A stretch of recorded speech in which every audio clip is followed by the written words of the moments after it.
ముఖ్యంగా అభివృద్ధి అనేది నిరంతర ప్రక్రియ. కానీ సామాజిక బాధ్యతగా గుర్తించి సమాజంలో కొన్ని అట్టడుగు వర్గాలు ఉంటాయి, కొంతమంది పేదవాళ్ళు ఉంటారు, వాళ్ళు అందరూ కూడా అసంఘటిత కార్మికులుగా ఉంటారు సమాజంలో. వాళ్ళకి ఏదైనా మీటింగులు పెట్టుకోవాలంటే ఇబ్బంది అవుతుంది అని చెప్పి మొట్టమొదటిసారి జగ్గపేట నియోజకవర్గంలో గుర్తించి, నాకు తెలిసి ఇది ఆంధ్రప్రదేశ్ చరిత్రలో ఒక అద్భుతం అని చెప్పుకోవాలి. ఎందుకంటే ఎన్ఎస్పి ప్రాంతంలో సుమారుగా 15 కార్మిక సంఘాలకి ఉచితంగా స్థలాలు ఇచ్చి 3 సెంట్లు కానీ 4 సెంట్లు కానీ ఇచ్చి వాళ్ళు బిల్డింగ్స్ కట్టుకోవడానికి, ఆఫీసు నిర్మాణాలు చేసుకోవడానికి డబ్బులు లేకపోతే కూడా తన సొంత నిధులు సమకూర్చి ఇవన్నీ కూడా నిర్మాణం పూర్తయ్యే విధంగా చర్యలు తీసుకున్నటువంటి వ్యక్తి ఉదయభాను గారు. ఇవాళ జగ్గయ్యపేట నడిబొడ్డున డిపో పక్కన ఇవాళ బిల్డింగ్ వర్కర్సు ఈ నియోజకవర్గంలో 4,000 మంది ఉన్నారు. కార్మికులు, రెక్కాడితే కానీ డొక్కాడిన కార్మికులు. వాళ్ళు ఇంతకుముందు మీటింగులు పెట్టుకోవాలంటే చెట్టు కింద, పుట్ట కింద, ఏదో ఒక షాపు దగ్గర కూర్చొని పెట్టుకునేవాళ్ళు. ఎవరన్నా అటు వస్తే అంటే ట్రాఫిక్ అడ్డం వచ్చారు మీరు వెళ్ళిపోండి అని చెప్తే ఉసురుమనుకుంటూ పక్కకు పోయి కూర్చునేవాళ్ళు. వాళ్ళు ఆ రోజున అనాథలు. కానీ ఇవాళ వాళ్ళు ఒక బలీయమైన శక్తి. ఎందుకంటే వాళ్ళకు ఒక 4 సెంట్లలో స్థలం ఇచ్చి వాళ్ళకి బ్రహ్మాండమైన బిల్డింగ్ ఏర్పాటు చేసుకొని ఆ బిల్డింగ్లోనే మైక్ సిస్టమ్, ఒక డాస్, చైర్స్, వాళ్ళకు ఒక ధైర్యం, ఒక ఆత్మవిశ్వాసం.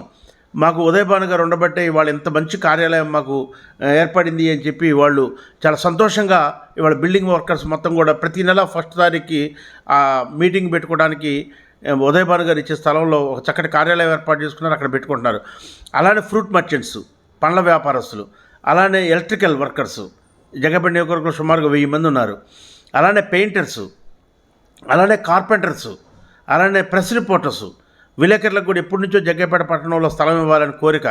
ఎంతోమంది ఎమ్మెల్యేలు పనిచేశారు, మంత్రులుగా ఉన్నోళ్ళు కూడా పనిచేశారు. కానీ ఇవాళ ఉదయభాను గారి ఆధ్వర్యంలో కార్మిక నగర్ అని చెప్పి, సామినేని విశ్వనాథన్ నగర్ అని చెప్పి దానికి నామకరణం ఏర్పాటు చేసి అది కార్మిక నగర్గా రూపుదిద్దుకునేటట్టుగా తగిన సహాయకారాలు చేసి ఆర్టీసీ వాళ్ళకు కూడా అన్ని యూనియన్లకి, ఎన్ఎంయూకి ఇచ్చారు, అక్కడ వైఎస్ఆర్ ట్రేడ్ యూనియన్కి ఇచ్చారు, అలానే ఎంప్లాయీస్ యూనియన్కి ఇచ్చారు.